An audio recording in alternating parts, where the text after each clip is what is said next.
Thank you for joining us here at this press conference with the Commission of Inquiry on the Occupied Palestinian Territory. On the 7th of October, 38 Israeli children were killed, one of them under the age of 2 years. Since then, at least as of last week, 13,319 children have been killed in Gaza, of whom 786 were under the age of 1. And in addition, 165 children have been killed in the West Bank. Now, that's the only statistic I want to give you. You said you had a number of questions? All right. Okay, thank you, Ms. Pillay. Kids aren't terrorists. And yet, between what happened in southern Israel on the 7th of October and what has happened since then, we have had thousands and thousands of kids killed. And that's not even including those who are injured, those who are under the rubble, those who have lost limbs. It's said that the amputations of limbs of children is the greatest in any conflict in recorded modern warfare. Okay, thank you. Another question on the left side. I wonder about what the 1 million children in Gaza will be doing in 20 years' time.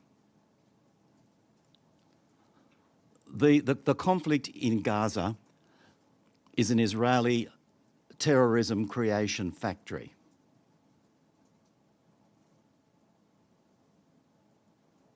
And there is no sign of it finishing. My great-grandfather. Look, it's bad. I got 2 young girls. A couple questions for you. Number one. But I'm also acutely aware that our reports, the decision of the International Court of Justice, 4 resolutions passed by the Security Council in the last 13 months, resolutions part of the General Assembly, none of those have resulted in a single child not being killed. You talked about the positive steps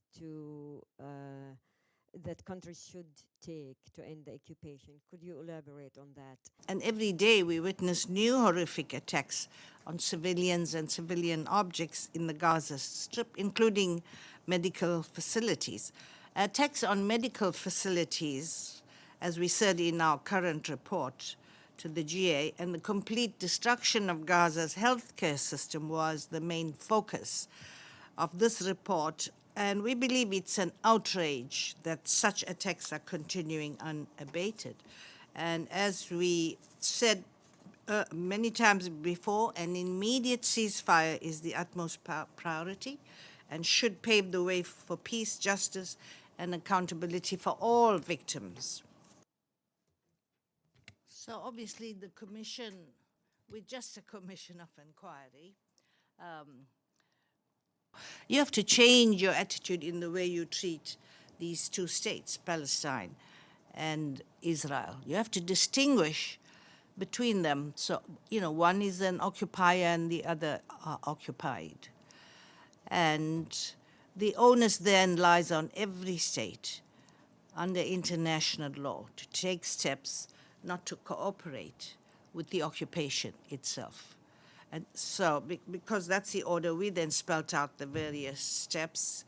I don't have time to go through all those steps, but it's the clearest direction coming to every state that you have the responsibility not to continue to support this occupation. And that would be any support, militarily, politically, or recognition, even about moving their embassies to Jerusalem.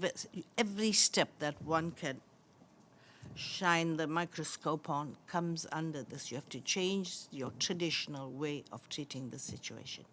Okay, thank you, Ms. Pillay. Thank you, Mr. Sidoti. Unfortunately, we're out of time. There's another press conference coming up right now, so thank you all for joining us. Have a good day.